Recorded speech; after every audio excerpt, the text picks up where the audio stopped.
जो टॉपिक होने वाला है वो है हर्ट्ज लेनार्ड ऑब्जर्वेशन। ये जो चैप्टर है आपका dual nature, radiation and matter, बड़ा इंपॉर्टेंट है और उन्हीं में से हम एक ऑब्जर्वेशन ले रहे हैं। इस ऑब्जर्वेशन को आज की क्लास में आप समझ लोगे तो शायद ही कभी भूल पाओ। ध्यान से समझना कि लेनार्ड और हटर्स का जो ऑब्जर्वेशन है वो क्या है। तो सबसे पहले आइए इसके जो इन्होंने डायग्राम लिया है उसमें क्या क्या इन्होंने लिया है वो हम सब बता देते हैं आपको। बड़े ध्यान से समझना है, टॉपिक बड़ा अच्छा है, बहुत ज्यादा आता है, सभी बोर्डों के लिए बड़ा इंपॉर्टेंट है ये। देखिए स्टूडेंट, ये है विंडो फोटो इलेक्ट्रिक विंडो भी बोल सकते हैं हम इसको। इसमें क्या है कि जो लाइट है वो अंदर इसी के थ्रू इस ट्यूब के अंदर एंटर करती है। ये एक इवेक्यूटेड ग्लास ट्यूब थी जिसके अंदर एक तो लगा हुआ है यहाँ कैथोड। क्या लगा हुआ है? कैथोड। कैथोड क्या होता है? नेगेटिव। और ये क्या लगा हुआ है? एक एनोड। एनोड क्या होता है आप सबको पता है? पॉजिटिव। इसके एक्सपेरिमेंट के अंदर इसे हम फोटो सेंसिटिव प्लेट या इमाइटर भी बोल सकते हैं और इसे हम कलेक्टर भी बोल सकते हैं। कलेक्टर का मतलब होता है जो इलेक्ट्रॉन हो उन्हें इकट्ठा करने वाला। तो हमें आपको दिखा दें वो ऑनरेबल जो साइंटिस्ट थे जिन्होंने इस एक्सपेरिमेंट को किया, ये हर्ट्ज है और ये कौन है? आपके लेनार्ड। अब क्या है ये पूरा ऑब्जर्वेशन, बड़े ध्यान से समझना है आपको। इस ऑब्जर्वेशन के अंदर क्या है? जैसे ही हम इस पर लाइट को फॉल करेंगे, जैसे ही यहाँ लाइट को फॉल करेंगे तो लाइट का जो रेडिएशन है इसकी तरफ आएगा। किसकी तरफ? कैथोड की ओर। अब कैथोड की ओर आएगा और कैथोड से क्या होगा कि इलेक्ट्रॉन इजेक्टेड होने लगेंगे। इजेक्टेड का मतलब है निकलना, ध्यान रख सकते हो। अब ये इलेक्ट्रॉन क्योंकि नेगेटिव चार्ज के साथ है तो इसीलिए हमें इधर पॉजिटिव कैथोड को लगाना, एनोड को लगाना पड़ा। पॉजिटिव इलेक्ट्रोड भी कह दे तो भी चलेगा। क्यों लगाना पड़ा? कि इस पर नेगेटिव चार्ज है तो अट्रैक्शन होगा। क्या होगा? अट्रैक्शन होगा और उस अट्रैक्शन की वजह से ही इलेक्ट्रॉन इधर को मूव करेंगे और ये इसे कलेक्ट करेगा उसके थ्रू वोल्ट चेक, और उसके बाद हम बैटरी या जो भी हम अप्लायंस यूज करते हैं उसका यूज लाइट का कर सकते हैं, डायरेक्टली लाइट का यूज कर सकते हैं। तो एक ट्रांसपेरेंट ट्यूब है ये आप सबको पता होना चाहिए क्या थी। इस एक्सपेरिमेंट को जो अरेंज करा है लेनार्ड ने to study photoelectric, the arrangement consist of an evacuated glass tube, quartz tube enclosing a photoelectric cathode C. आपको हमने दिखाया कैथोड सी है एंड मेटेलिक एनोड भी था इसमें, ट्रांसपेरेंट विंडो डब्ल्यू। अब ये जो ट्रांसपेरेंट है ये विंडो है और जिसे हम डब्ल्यू से दिखा सकते हैं। तो अब इसका ऑब्जर्वेशन केवल इतना नहीं है, अब जो इंपॉर्टेंट चीज है उन्हें स्टेप बाय स्टेप आइए अब समझते हैं। क्या है ऑब्जर्वेशन का सबसे पहला फर्स्ट पॉइंट? ध्यान से सुने, effect of intensity of light on A photo electric current. देखिए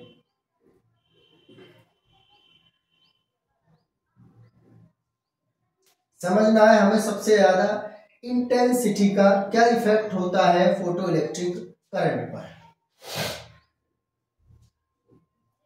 यह है हमारी सोलर प्लेट। आप सबके समझ में आता है सोलर प्लेट का मैटर, इसीलिए मैं इसको आपको दिखा रहा हूं। तो अब इस सोलर प्लेट में आपने देखा है कि मॉर्निंग टाइम में लाइट जो प्रोड्यूस कर रही है वो बहुत कम है। क्यों? क्योंकि इंटेंसिटी ऑफ लाइट बहुत कम थी। तुम जनरल शब्दों में कह सकते हो धूप तेज या धीमा होना। तेज या धीमी है यदि धूप तो आपको जो लाइट है या करंट है या वैद्युत धारा है वो कम मिलेगी।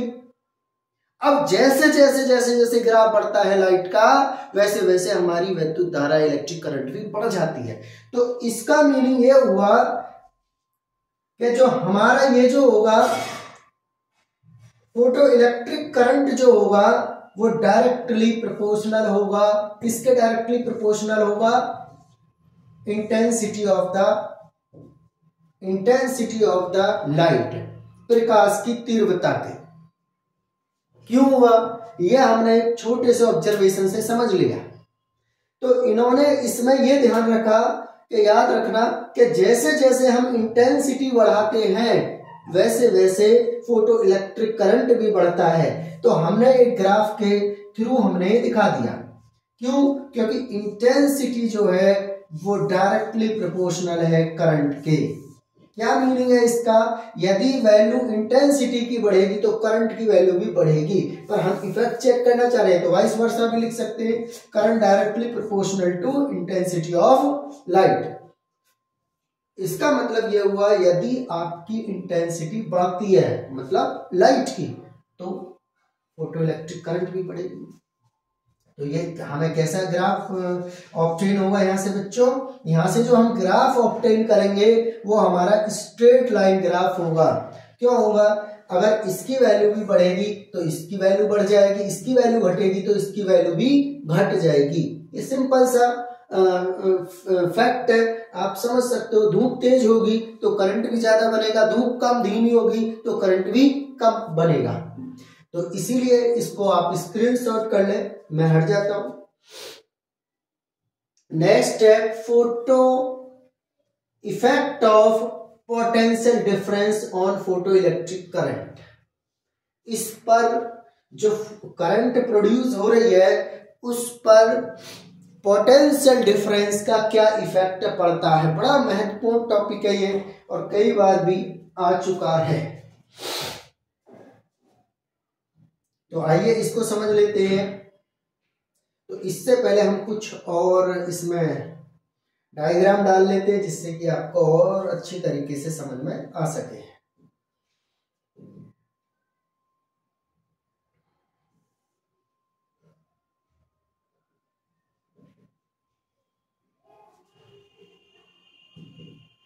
ध्यान से देखना, ग्राफ को बाद में समझेंगे, पहले हम इसके पूरे इफेक्ट को समझ लेते हैं। देखिए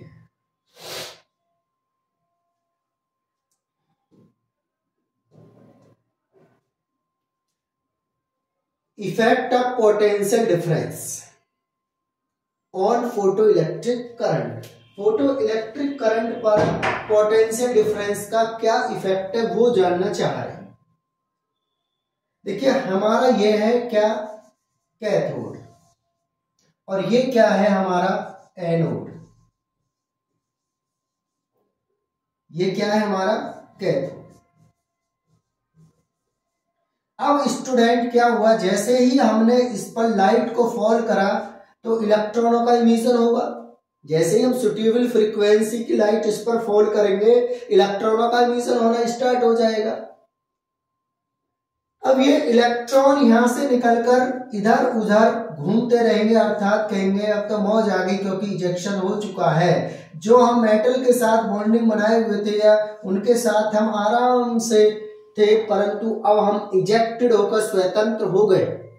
परंतु यहां तो पॉजिटिव चार्ज है और ये पॉजिटिव चार्ज इलेक्ट्रॉन पर नेगेटिव चार्ज को अट्रैक्ट करेगा और इलेक्ट्रॉन इधर की ओर मूव करने लगेंगे। परंतु क्वेश्चन कुछ और है, कह रहा इफेक्ट ऑफ पोटेंशियल डिफरेंस। यदि हम पोटेंशियल डिफरेंस को घटा दें या बढ़ा दें तो फोटो इलेक्ट्रिक करंट पर क्या इफेक्ट होगा, चेक वो करना है हमें। तो कैसे चेक होगा? अगर मान कर चलिए हमने इस पर पॉजिटिव चार्ज या पोटेंशियल डिफरेंस को बढ़ाया तो पॉजिटिव चार्ज बढ़ेगा तो जो इलेक्ट्रॉन है वो ज्यादा अट्रैक्ट करेंगे। समझना जरा, अगर हम पॉजिटिव चार्ज को बढ़ा देंगे, इसके को पोटेंशियल को बढ़ा देंगे तो इलेक्ट्रॉनों का अट्रैक्शन ज्यादा होगा। इलेक्ट्रॉनों का अट्रैक्शन ज्यादा होगा तो ज्यादा इलेक्ट्रॉन पहुंचे कहां तक? एनोड तक। एनोड तक ज्यादा इलेक्ट्रॉन पहुंचने का मतलब है कि करंट भी ज्यादा मिली। समझ आया कि नहीं आया? क्योंकि आपने पॉजिटिव चार्ज बढ़ा दिया। जब पॉजिटिव चार्ज बढ़ा तो इलेक्ट्रॉन ज्यादा आपके एनोड पर पहुंचे। अब एनोड पर ज्यादा इलेक्ट्रॉन पहुंचे तो उससे आपको करंट भी तो ज्यादा मिलेगा क्योंकि फ्लो ऑफ जो इलेक्ट्रॉन्स है वो इंक्रीज कर जाएगा। तो सीधा मैटर ये है कि पोटेंशियल डिफरेंस यदि हम इंक्रीज कर दें, if we increase the potential difference then the photo electric current also increases। जो फोटो इलेक्ट्रिक करंट है वो भी इंक्रीज कर जाएगी। क्यों कर जाएगी? बड़ा सिंपल सा है, क्योंकि जो इलेक्ट्रॉन है वो ज्यादा पहुंचेंगे, किस पर पहुंचेंगे? ज्यादा एनोड पर। जब इलेक्ट्रॉन एनोड पर ज्यादा पहुंचे तो करंट भी तो ज्यादा मिलना चाहिए, नहीं मिलना चाहिए? बिल्कुल मिलना चाहिए, आपको सबको पता है। अब इसी को आप लिख भी सकते हो, if we increase the potential difference then the value of photoelectric current increase also। ये आप लिख सकते हो।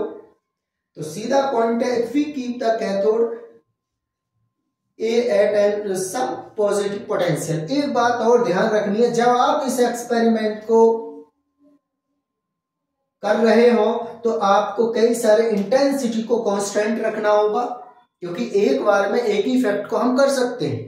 तो इंटेंसिटी को आप कांस्टेंट रखोगे, फ्रीक्वेंसी को कांस्टेंट रखोगे और पोटेंशियल डिफरेंस को आप चेंज या वेरिएशन रखोगे।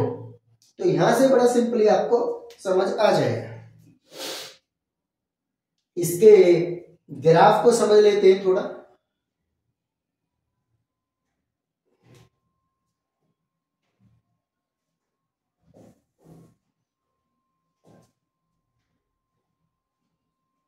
देखिए, इसी के साथ एक वर्ड है स्टॉपिंग पोटेंशियल।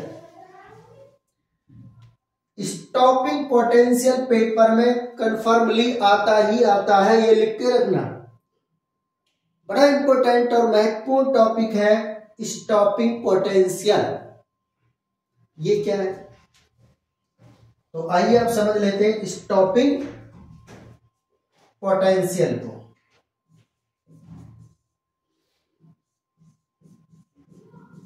स्टॉपिंग पोटेंशियल अच्छा समझ में आए तो लाइक जरूर कर दे हमारी वीडियो को। देखिए क्या है स्टॉपिंग पोटेंशियल। अभी आपने देखा कि जब जैसे ही लाइट इस पर फॉल करती है सुटेबल फ्रीक्वेंसी के, तो इलेक्ट्रॉनों का इमिशन होने लगता है। किसका इमिशन होने लगेगा? इलेक्ट्रॉनों का। अब बच्चों इसमें अट्रैक्शन हो रहा है किसके थ्रू? एनोड के थ्रू।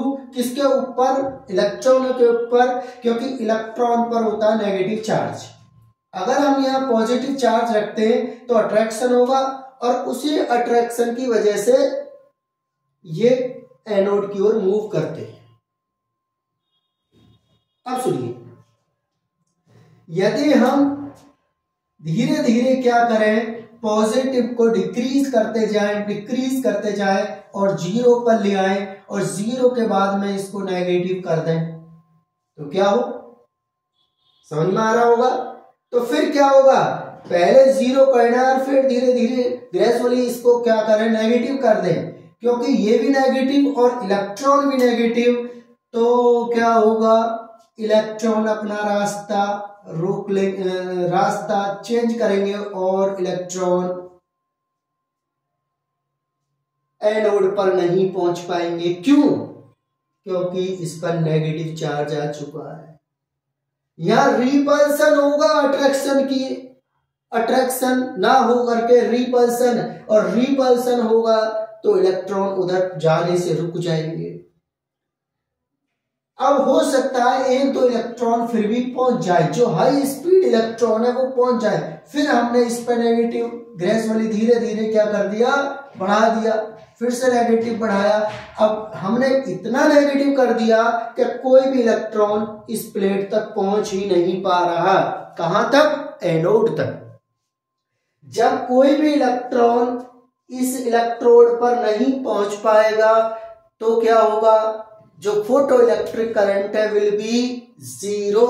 क्यों जीरो हुई? क्योंकि आपने नेगेटिव चार्ज इतना इंक्रीज कर दिया कि इतना रिपल्सन हो रहा है कि हाई स्पीड इलेक्ट्रॉन भी वहां तक पहुंच नहीं पा रहा। तो इलेक्ट्रॉन तो कहेगा भाई अब मैं क्यों जाऊं, क्योंकि मैं तो रिपल्सन का सामना कर रहा हूं, और रिपल्सन का सामना कर रहा हूं तो मैं नहीं जा सकता, इसीलिए इसको यहीं से पीछे हटना पड़ेगा। तो जो फोटो इलेक्ट्रिक करंट है वो जीरो हो जाएगी। अब तुम्हारी समझ में आएगा पोटेंशियल, स्टॉपिंग पोटेंशियल क्या है। The negative value of the potential, याद रखना इलेक्ट्रिक पोटेंशियल बोले, the negative value of the potential at which the photo electric current will become zero. वह नेगेटिव वैल्यू पोटेंशियल की जिसकी वजह से जो फोटो इलेक्ट्रिक करंट है सर्किट में क्या हो जाती है, जीरो। अगर फोटो इलेक्ट्रिक करंट सर्किट में जीरो हो रही है तो जो आप नेगेटिव लगा रहे हो पोटेंशियल वही क्या कहला रहा है, स्टॉपिंग पोटेंशियल। समझ में आया कि नहीं? स्टॉपिंग पोटेंशियल क्या है, सीधा पॉइंट दा, और भी आप डेफिनेशन चाहें तो लिख भी सकते हैं। स्टॉपिंग पोटेंशियल द मिनिमम, या आप नेगेटिव बोले या मिनिमम बोले चलेगा, द मिनिमम रिटार्डिंग, क्योंकि रिटार्डिंग भी नेगेटिव कोई बोलते हैं, the minimum retarding potential at which the photo electric current becomes zero, eight which the photo electric current becomes zero. मतलब वो नेगेटिव वैल्यू किसकी, इसकी पोटेंशियल की, जिस पर फोटो इलेक्ट्रिक करंट जो है वो जीरो हो जाती है, क्या कहलाता है, स्टॉपिंग पोटेंशियल। स्टॉपिंग पोटेंशियल निरोधी विभव इसे हिंदी में बोला जाता है। तो इसके लिए हम क्या कह सकते हैं, एक फॉर्मूला है ईवी नॉट। ईवी नॉट, ई क्या है, चार्ज ऑन इलेक्ट्रॉन, क्या है ये, चार्ज ऑन इलेक्ट्रॉन, और वी नॉट आपको पता ही है, और ई के क्या है, काइनेटिक एनर्जी, मैक्सिमम भी कह सकते हैं आप, क्योंकि मैक्सिमम के लिए ही यूज होता है जनरली वर्ड। तो आपको अच्छी तरीके से समझ में आया होगा। तो आप देख रहे हो यहाँ पर इसका एक जो ग्राफ डायग्राम है ये काफी आया है, तो आप इसको भी देख लें। देखिए नेगेटिव वैल्यू अब जैसे जैसे जैसे जैसे हम इसे इंक्रीज करते जाते हैं तो करंट का फ्लो, जैसे नेगेटिव से पॉजिटिव की ओर होती है तो करंट का फ्लो होने लगता है। तो जो हमारी कलेक्टर प्लेट है पोटेंशियल की वो ज्यादा इलेक्ट्रॉन कलेक्ट कर पाती है। इसी प्रकार इसको देख सकते हो, इसी प्रकार इसको देख सकते हो। तो सबसे ज्यादा जो हमें करंट मिलेगी वो I1 पे मिलेगी। आपको वो पता है कि हम सबसे ज्यादा वहाँ पॉइंट नेगेटिव एक ही रहना है, ये भी याद रखना। सैचुरेशन करंट क्या है, सैचुरेशन करंट और एक टॉपिक इससे जुड़ा हुआ है, तो आपके समझ में आ गया होगा स्टॉपिंग पोटेंशियल। तो मैं इसको लिख दूं, द मिनिमम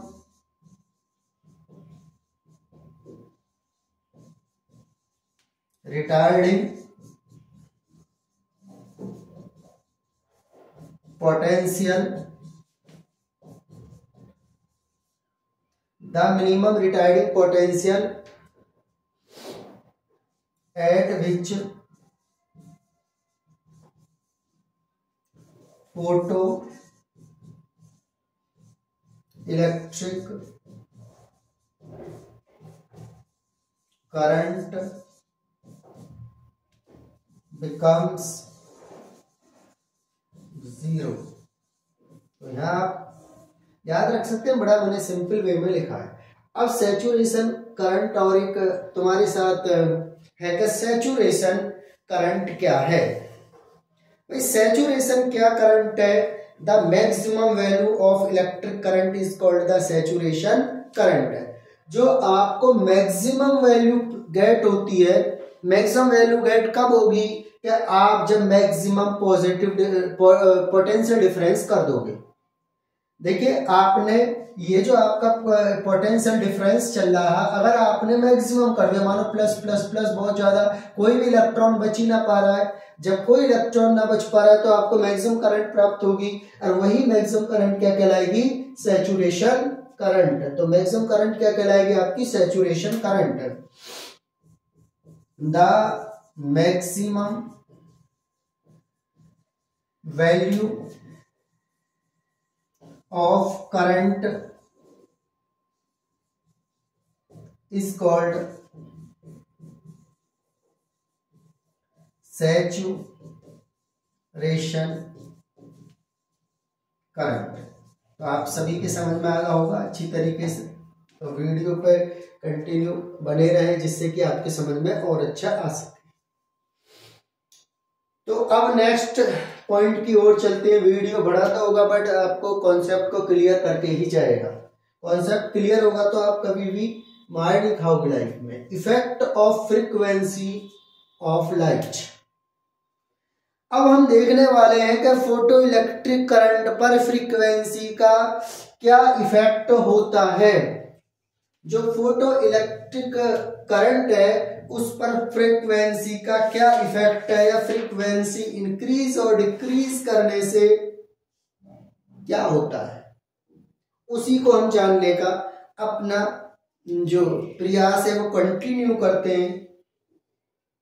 तो सीधा पॉइंट है कि ये इफेक्ट हम जो चेक करेंगे वो एक ऑब्जर्वेशन के माध्यम से ही करेंगे। अब स्टूडेंट इसमें क्या होता है कि हमारी जो फ्रीक्वेंसी है हम डिफरेंट फ्रीक्वेंसी यूज करते हैं। अब देखिए अगर हम उसी के ऑब्जर्वेशन में लेनार्ड के में यदि हम फ्रीक्वेंसी न्यू है और इसकी वैल्यू कुछ भी हो और न्यू 2 है और इसकी वैल्यू कुछ भी हो, तो हमने देखा कि जैसे जैसे हम फ्रीक्वेंसी को बढ़ाते चले जाते हैं, यहां से ये न्यू 1 है और ये न्यू 2 है, तो हमें एक कांस्टेंट करंट गेट होती है। क्या होती है? एक कांस्टेंट करंट हमको मिलती है। तो ये कांस्टेंट करंट किसकी वजह से मिल रही है? एक फ्रीक्वेंसी की वजह से। तो क्या बोल सकते हैं हम यहाँ पर? वही हमारा टॉपिक है। ये देखिए फ्रीक्वेंसी ऑफ लाइट में एक हमें स्लोप मिलता है। ये क्या मिल रहा है? एक स्लोप मिल रहा है। फ्रीक्वेंसी को इंक्रीज करने से भी हमारी जो फोटो इलेक्ट्रिक करंट है वो इंक्रीज करती है। क्या? The value of saturation current depends on the intensity of incident radiation but independent of the frequency of incident radiation. याद रखिए आप फ्रीक्वेंसी कितना भी डाल लें, एक मिनिमम वैल्यू तो चाहिए। उसके बाद जो करंट की वैल्यू है वो कांस्टेंट हो जाएगी। करंट की वैल्यू कांस्टेंट हो गई तो इसका मतलब है कि ये जो हमारा पॉइंट है कि इसकी ये इंडिपेंडेंट है। क्या हुआ? ये इंडिपेंडेंट। एक बार मैं और दोबारा से, the value of saturation current depends on the intensity of radiation. याद रखना कि इसमें जो सैचुरेशन करंट है, सैचुरेशन करंट कांस्टेंट करंट होती है, पता है। अब ये जो वैल्यू है इंटेंसिटी पर तो डिपेंड करती है परंतु फ्रीक्वेंसी पर डिपेंड नहीं करती। कौन? Saturation current. इसको आपको ध्यान में रखना है। इसी के साथ है हमारा जो टॉपिक है थ्रेशोल्ड फ्रीक्वेंसी। क्या होती है थ्रेशोल्ड फ्रीक्वेंसी? बड़ा इंपॉर्टेंट टॉपिक है। The minimum frequency of light which can emit photoelectrons from metal या material is called the threshold frequency। क्या है? the minimum value of frequency, the minimum value of frequency which can emit the electrons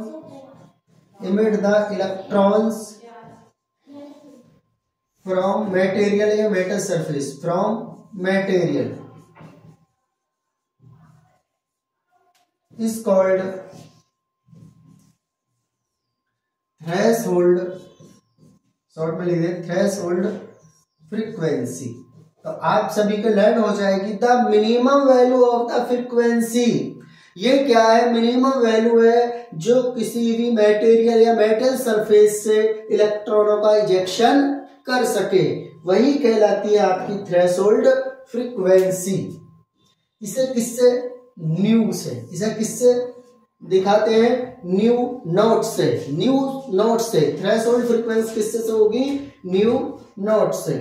इसी के साथ जुड़ा हुआ topic है threshold wavelength. क्या है? Threshold wavelength, the maximum wavelength of incident light which can emit photo electron from the material. इसमें ये याद रखना है कि ये जो होती है ये मैक्सिमम वैल्यू होती है, तो इसमें हम क्या लिखेंगे? The maximum wavelength, the maximum wavelength which can emit the photo electrons, the photo electron from material.